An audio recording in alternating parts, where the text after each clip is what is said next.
Nauwi sa gulo ang prosesyon ng Nazareno sa bahagi ng Hermosa Street, Barangay 201 sa Tondo, Maynila, pinagtulungang gulpihin ang ilang kabataan ng isang lalaki na nakaputing t-shirt.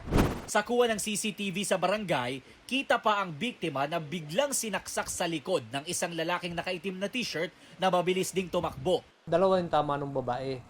Yung lalaki naman, medyo critical, 4 ang tama. Parang nagrambola na sila.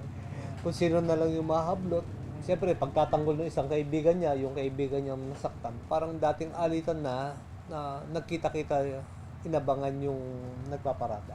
Pero base sa investigasyon ng pulisya, isa sa mga biktima ay kasali mismo sa prosesyon at umawat lamang sa gulo. Ayon naman sa barangay, 3 menor de edad na sangkot sa gulo ang voluntaryong isinuko na sa kanila ng kanilang mga magulang.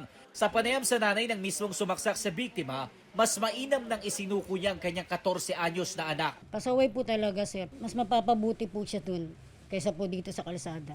Humingi rin daw ng paumanhin ang kanyang anak sa nangyari. Sa ngayon ay tumanggi muna magbigay ng pahayag ang MPD habang gumugulong pa ang investigasyon.